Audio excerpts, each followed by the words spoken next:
John Bush here with the Rise Up Radio Show, where every Monday through Friday from 7 to 8 a.m. CST, I'll be bringing you the news, views, and tools you can use to live a free, prosperous, and sustainable life.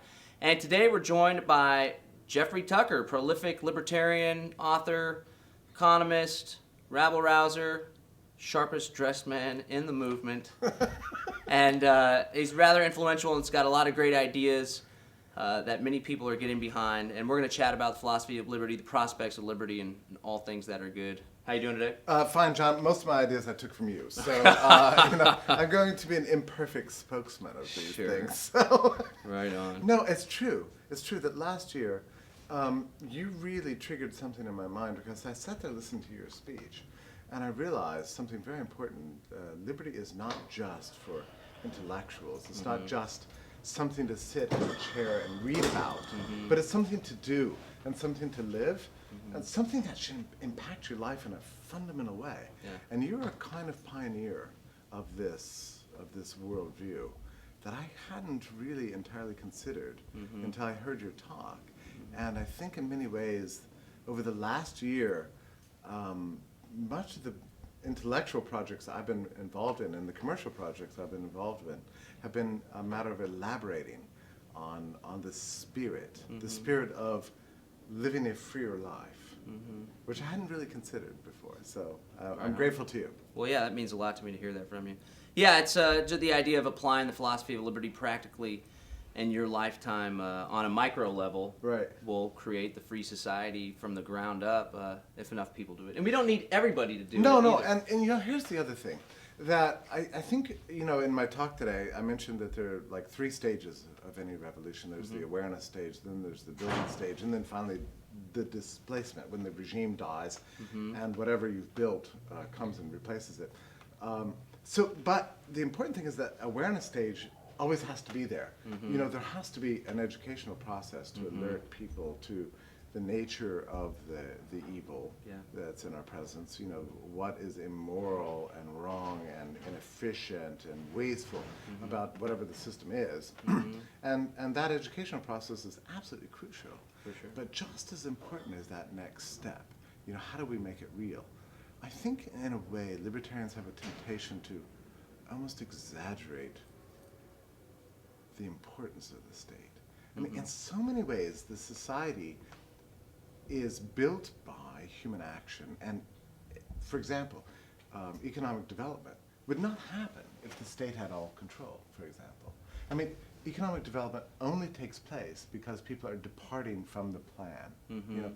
They're breaking outside of the box. I mean, they're creating something new and unexpected, even unwanted, by the government, but wanted by the people. So to the extent we see economic growth, entrepreneurship, new technologies coming about, that emerges out of the sector of life that is still free. So you can look at the whole history of humanity as, in some sense, a race between those who want to pull us back and those who want to go forward. The state is that which wants to freeze and pull us back and throw us into a kind of a dependent state. The entrepreneurs in the market economy are those people that are pushing things forward. So to the extent we see forward motion in civilization, it's due to this freedom. Sure. And so I think the awareness stage is the stage where we become conscious of these ideas, and that requires a lot of reading, a lot of study, a lot of seminars, education. But nowadays, I think, as a libertarian society, we're moving into that second stage in a big way, which is the implementation of the ideas, the building of the structures. They're going to lead to the final culmination, which I think is going to be a reassertion of human rights and the achievement of a free society. Right on. Yeah, and we're excited to be taking part in it, that's for sure. So you mentioned that there's a race, see history as a push for more and more freedom for the individual, the family, and the community. Right. And a lot of libertarians these days seem to identify themselves as conservatives. And I was first enlightened to the whole left-right dichotomy by a Rothbard essay, Left, Right, and the Prospects for Liberty. And I'm going to be channeling that in one of my speeches that I give tomorrow. But yeah, he states that it's actually the old order. It's not a new world order as the whole Alex Jones meme would have it be, but it's actually a return to the old order. Do you think that we're in a phase where we are actually throwing back to that old order? What's your view on the prospects for liberty, and what role do you think technology plays in all that? Yeah, so I'm so glad you mentioned that essay by Murray Rothbard called Left, Right, and the Prospects for Liberty.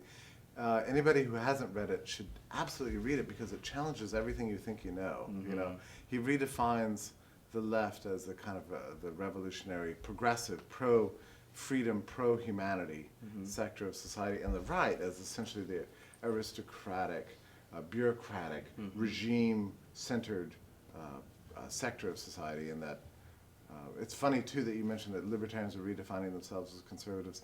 I think it's a mistake to get overly caught up in labels. You know,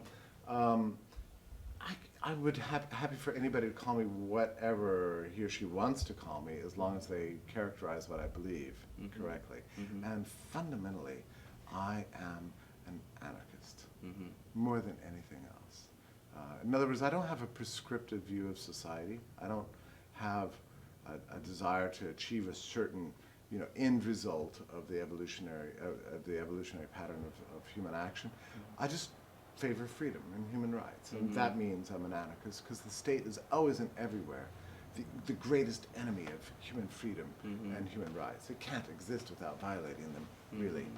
And to your point about technology, yeah, I have the view, and I've developed the view over the last 10 years that essentially the opening of the internet was the dawn of a new renaissance. I mean, not just a renaissance, but like a hyper digitized, immortal, you know, reproducible renaissance. A viral renaissance. Yeah, yeah. And everything that came before is practically the Dark Ages by comparison. I think most of us live our lives day to day almost unaware of the astonishing things that are taking place. And the good thing about coming to the Freedom Forum is you get, you know, a clearer picture of the revolution that's really taking place in our times. I feel very privileged to be alive right now. Yeah, for sure. Yeah, history is definitely going to shift in different directions, and I think everyone has an opportunity to take part in which way it goes.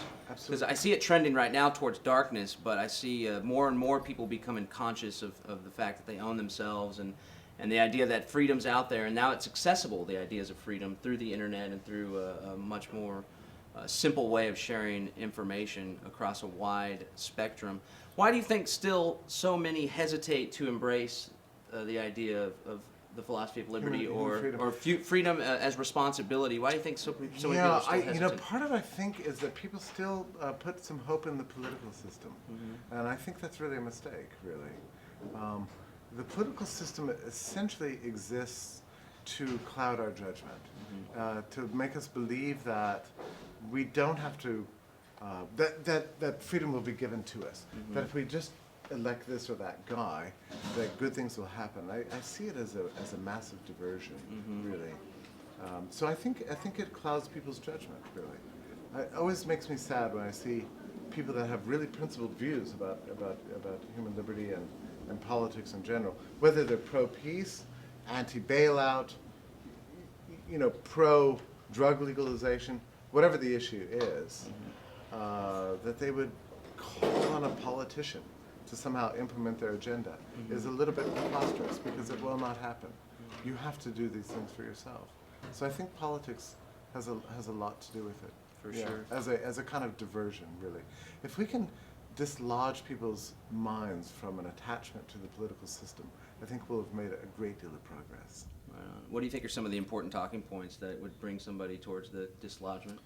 Well, it's funny because, you know, do you like H.L. Mencken? Yeah. So he used to write about politics in the 1920s, and it's funny to read him because you discover that essentially he said the same things that we're saying now. It's like it never changes, you know. I would say that, you know, it's important for people to, when you first begin to talk to people, that people understand your own political independence, that you're not attached to a particular political party. You're not a spokesman for any particular pressure group. That's extremely important. If you can establish that at the outset, then they will listen to what you have to say.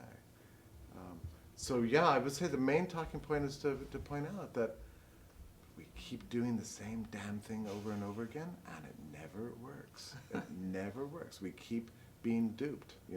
Let's stop doing those things. Right on. Let's put a stop to the cycle of violence, and that's what we're trying to do, to pull people out of the idea that the state is legitimate and other individual actors can have authority over your lives, authority that you don't grant them. That's one of the messages here on the Rise Up Radio Show. We're going to go ahead and take a break, and on the flip side, we'll continue the conversation with Jeffrey Tucker. Stick around.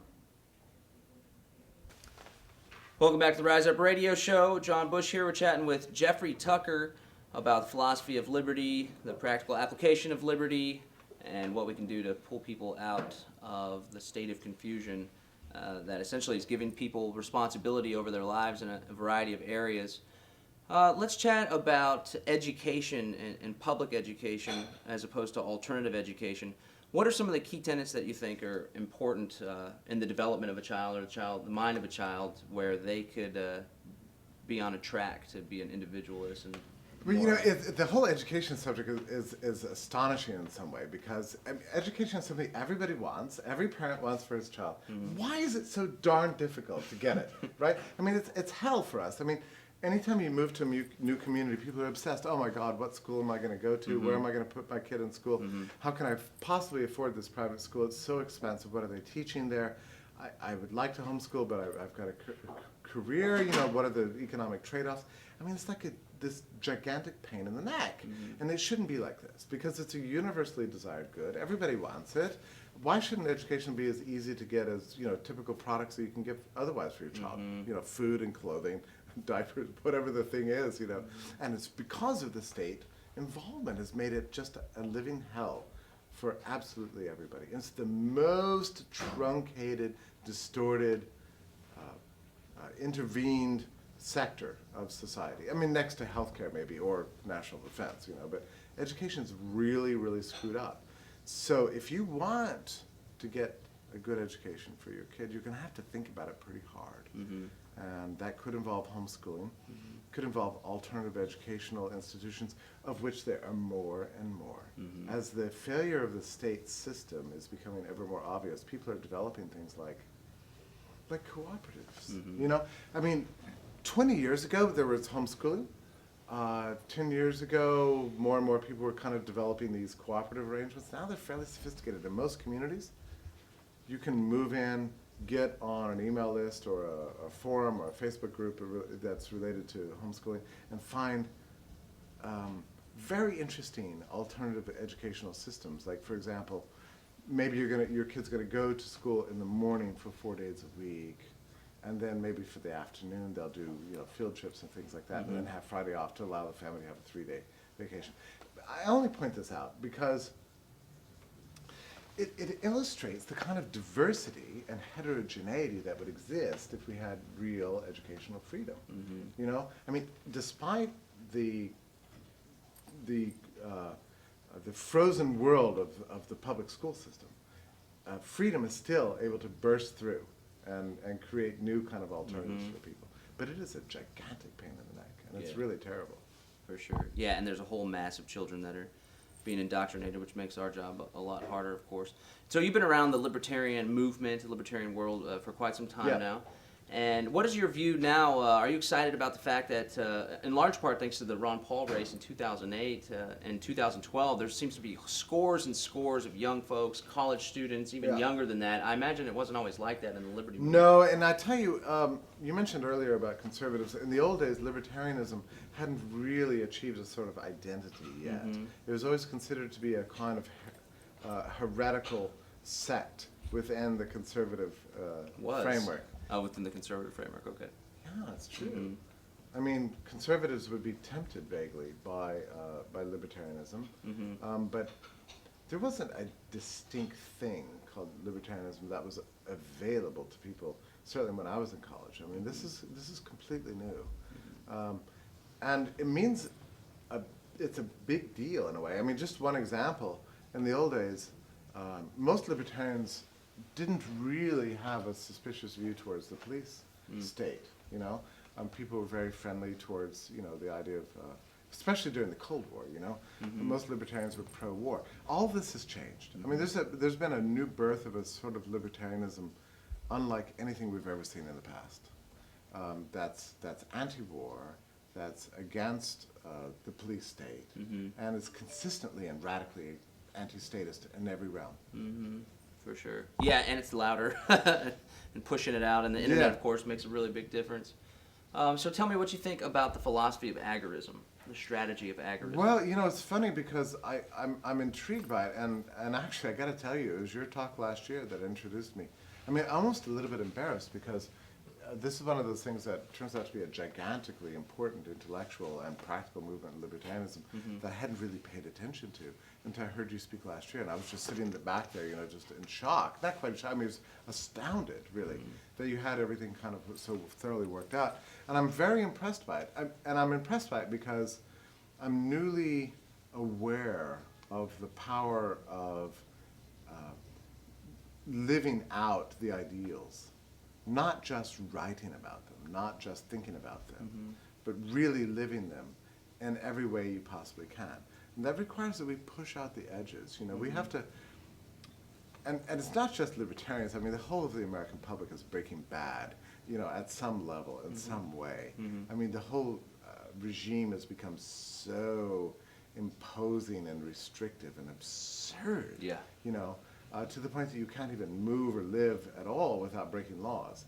So, you know, we've got a whole society of rebels now. And I appreciate the fact that agorism is, that's how we pronounce it, right? Agorism. Has kind of tried to systematize this activist approach.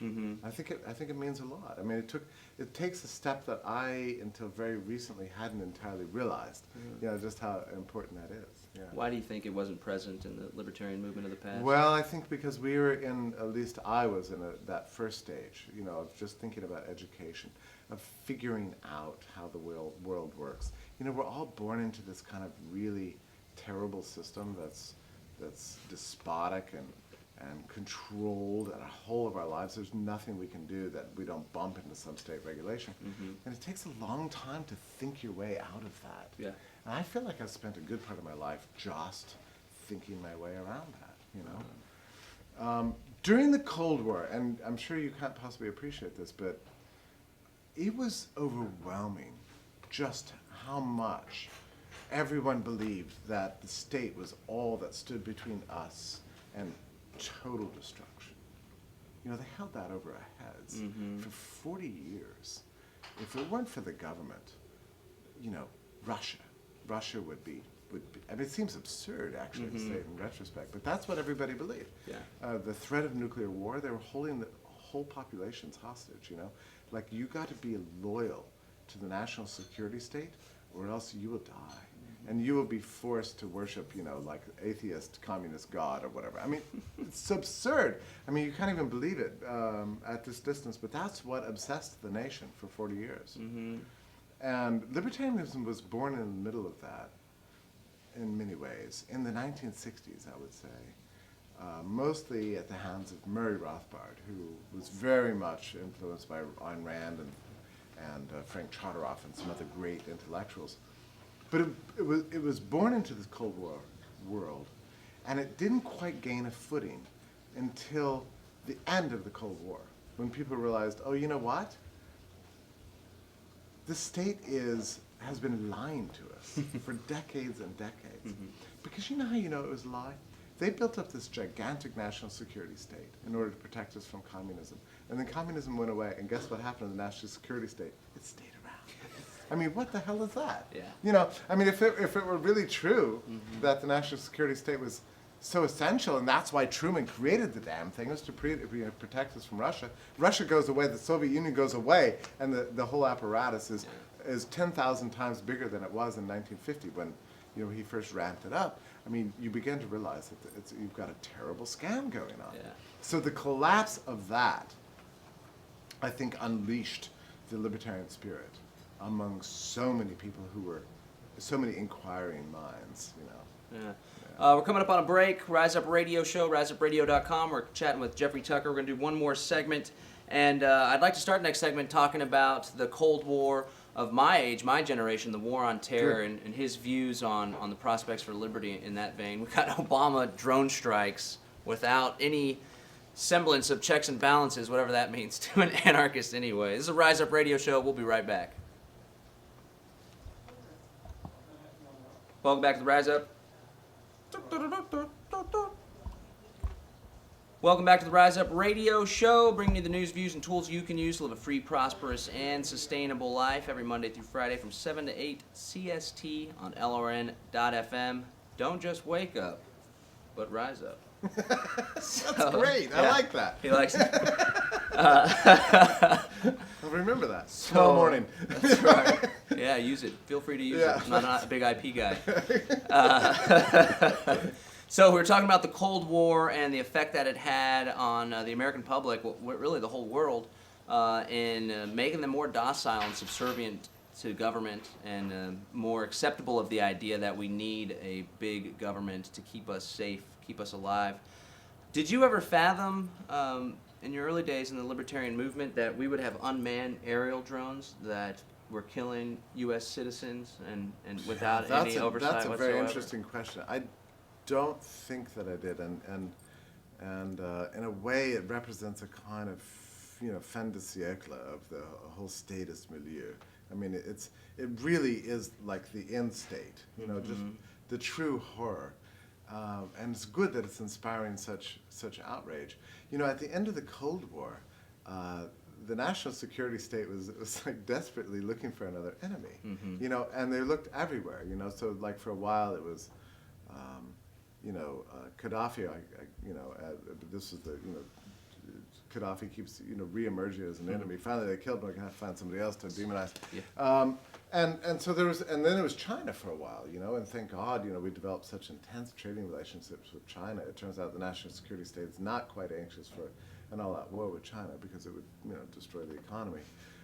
Fortunately for the government, for the national security state, 9/11 happened, and we all knew that day that everything had changed, but it wasn't because of 9/11. It was because of the response to 9/11. I mean, what bin Laden didn't manage to do to the U.S., the U.S. regime did do, brought on a massive economic stagnation. I mean, they unleashed, a terrible inflation and spending frenzy that culminated, that created a gigantic economic boom that turned out to be a big phony and fake, and it crashed in 2008.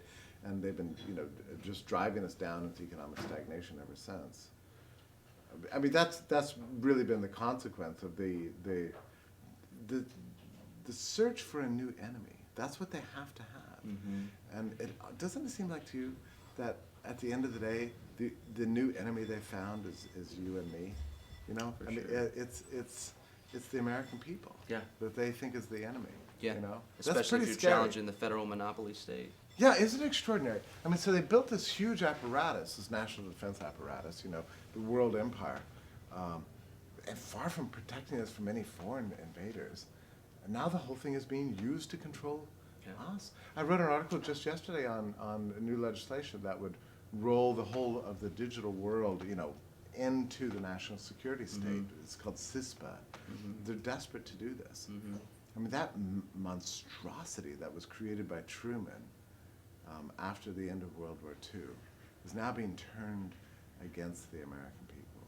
Yeah. How can it but advance the revolution? I mean, in a way, I won't say it's a good thing, but at least there's clarity now about who the enemy is. We know where we stand. Yeah, we know where we stand. Yeah, and that hits really close to home for myself. Before I was introduced to the philosophy of liberty, in large part because of the 2007 Ron Paul campaign, and quickly introduced to Murray Rothbard right after that, which played a phenomenal role in my intellectual development.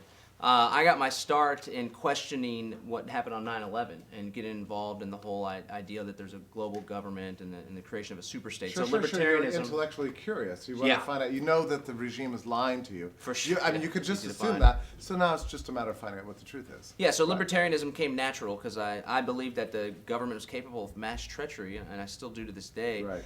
And I caught on to that very early on, that the war on terror would soon be inverted and flipped around those enemies of the Republic, so to speak. Yeah. And my fiance ended up on the Southern Poverty Law Center's list of top 25 Meet the Patriots. Really? And they, they're practically a propaganda arm of the Department of Homeland Security. Myself was included as well in an article about Agenda 21, and many of the people that we associate with. So it's painfully clear that they're in the middle of a marginalization campaign to dehumanize those that I found. I found a common similarity between those groups and individuals that they target through their fusion center system, this Big Brother system, and it's most likely, it's in most cases, just about every case, those individuals that are in opposition to the federal monopoly state. Not political groups, but specifically individuals and organizations that are exploring the idea of opting out of the state. For example, they go after black separatist groups, the Moors, Christian identity groups,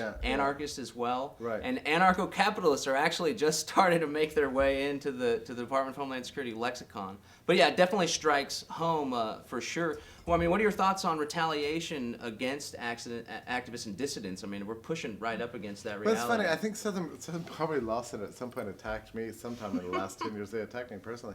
They said, well, it doesn't seem like, it's so funny. They said, well, it doesn't seem like he's really a racist or an anti-Semite or a Nazi, but he really is anti-government. And I thought, well, okay, I'll go along with Pretty that. accurate. Nice. I think we have to kind of look at this stuff as advertising. It's funny. Libertarians need to kind of get used to what it's like to deal with bad publicity, because what you first think is bad publicity actually turns out to be, sort of good after a while. The Free State Project dealt with this, I think, over the last several months. They were attacked by somebody in the State House. Yeah. And I think they had the right view towards it. Like, it's good advertising, good for them. We will be attacked. We will be be smeared. And the first time it happens to you, it can be really disorienting. It's really scary. Yeah. But if it happens enough, you begin to kind of laugh and think it's kind of silly. And you don't need to respond to it all. There's really no reason to respond. Just laugh it off. And, I think that from a public relations point of view, always maintaining a good humor about everything and staying light-hearted about everything is strategically a good thing. To laugh at them is much better than getting angry and doing an angry refutation, because then they've got you. They want to get under your skin. Yeah, Don't let them, and just brush them off and blow it off. I mean, no matter how bad it gets, try to maintain a lightness of spirit and a lightness of heart, and look at the humor of the state. And I think that's one way to defeat them. I'm giving very good advice that you would have to otherwise pay millions of dollars to a PR firm to give. So listen to what I just said. There you go. No such thing as a free lunch. Never said that. So, okay, well, it's probably easier to deal with character attacks. Yeah. Well, what do you think about the prospects of those drones being turned on dissidents like the anarchists and the liberty movement? Yeah, this is the violence of the state is going to be a problem. I would like to believe that this is going to be a bloodless revolution going forward, and maybe it yet will be, but it's actually very scary. It's very real. Lots of people don't really understand how serious a threat is until they actually stand face to face with the agent of the state who is trying to capture you. And that's when it gets grim. And my heart really breaks for people who face that situation. I've faced it very minimally, one time in my life, really. My personal hero, Aaron Schwartz, the great digital activist, faced with 30 years in prison and bankruptcy, put a gun to his head and killed himself. And as far as I'm concerned, that was not suicide, that was murder. So I think it's not going to be up to us, it's going to be up to the state. How far is it willing to go? But the more that we can build our society, the more we can also protect ourselves. Because in the end, we all fear the state, but the state is afraid of us too. People forget that. They sit there terrified. What's going on out there? What are these people doing? What are they thinking? What are they plotting? What are they going to do to us? They're paranoid people. They really are. we can use that to our advantage. Well, what a better spot to end the interview. Yeah, I think you make that makes a lot of sense. They're more afraid of us than we are afraid of them, and we have more power than they do, because ultimately any power that they have is power that we give them by subjecting ourselves or giving them authority over our lives, and all we got to do is say no more. Absolutely. Right on. Well, I appreciate you and all the work you're doing and Hey, helping thank you, everybody John. to say no. Honestly, like I say, you introduced me to a new way of thinking about the world. I very much benefited from that, so I consider you my mentor in many ways, so thank you. That means a lot to me. Thank you. Sir. Appreciate it.